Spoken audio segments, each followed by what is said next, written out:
In the last video, we learned about strings, string indices, and how we manipulate negative indices. This video is dedicated to string slicing, which is again a very important topic. Now, how can we do string slicing? And what exactly slicing a string mean?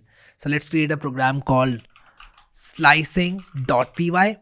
And let's take our name string, which is Harry. Let's try to print name 0. And we have already seen that, and you will agree that it will print capital H. Okay, this is what it prints here. No surprises there. Name 0 is going to print H. We all know that. But what will happen if I do something like name 0 to 2? If I run this program, you'll see HA.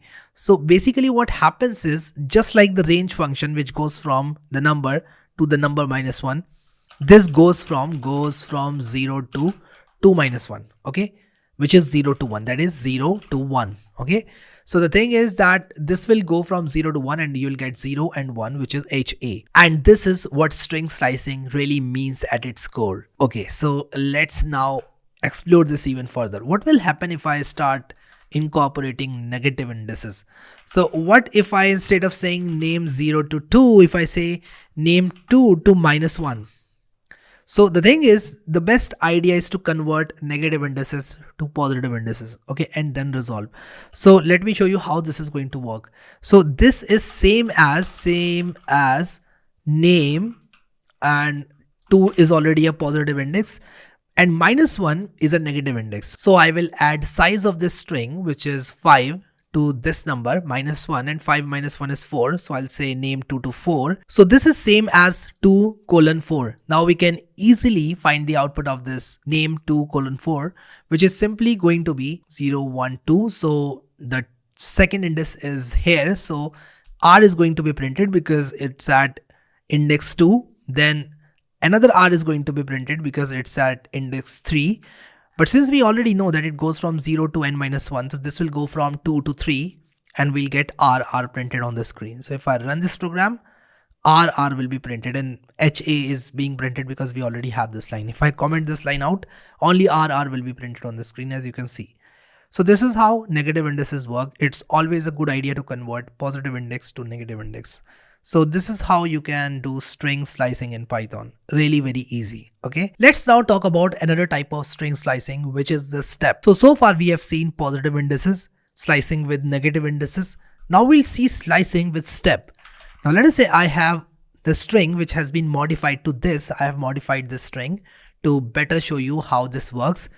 If I say name and I say 0 to 10, and if I run this, you'll see Harry 0, 1, 2, 3, 4. No surprises there. Okay. Now, if I have another colon here, and if I put a 1 here, this means that skip n minus 1 characters. Okay. Let me put an n here, and this will not be a valid code, but still I'll comment this out. And then I'll run this again. So this means skip n minus 1 characters. So if I put a 1 here, this means skip 0 characters. Skip 0 characters. Okay, so skip 0 characters. So nothing will happen. The same string will be returned if I run this program. So Harry 0, 1, 2, 3, 4. Alright, so the thing with this is that this will not do anything. So putting a 1 doesn't make any change. Okay. Now what will happen if I put a 2 here?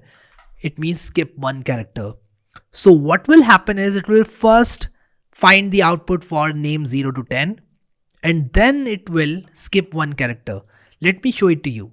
So originally the output was Harry 0, 1, 2, 3, 4. But after skipping 1 character, so it skipped A, then it skipped R, then it skipped 0, then it skipped 2 and then skipped 4.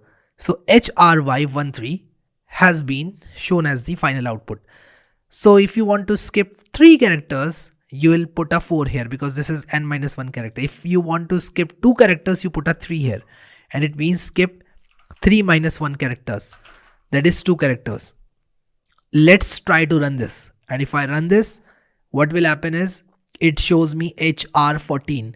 How does it show HR14? Because I will skip 2 characters, which will be A and R. After first character, I'll skip 2 characters. Then R will be printed. Then I'll skip another 2 characters.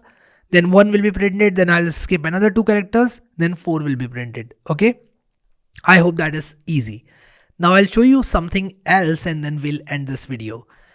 What will happen if I print this? Print name, and let me put a name here. So I'll say print name :4. What will happen if I print something like this? Or say something like this for that matter. If I skip any number, what will happen is it will replace the first number with 0, replace the first empty number with 0, and this will replace the second empty number with length -1. What is the length of this string? It's actually 1, 2, 3, 4, 5, 6, 7, 8, 9, 10, 11, 12, 13, 14, 15. It's 15, so it will put a 14 here. From 1 to 14 means all the characters from A. So it will print A all the way till 9. So this will be same as saying name 0 to 4. And this will be same as saying name 1 to, I think the length of this string is 10 plus 5, 15. So it will be 14. Sorry, 15. Not length -1, it will be length. Sorry about that, it will be length. So 1 to 15. Now if I run this program, you'll see ARRY and the entire string is printed after A. And if you run this one, it will show you HARR, and that's it, because we are going from 0 to 4. So if you go from 0 to 4, 0, 1, 2, 3. So HARR will be the output. I hope that you were able to grasp all the concepts. This might be little difficult to grasp at times, so I insist you watch this video again if you are not able to grasp it in one attempt. I hope that the Python journey is going exciting. We'll now explore string methods in the next video. See you all there.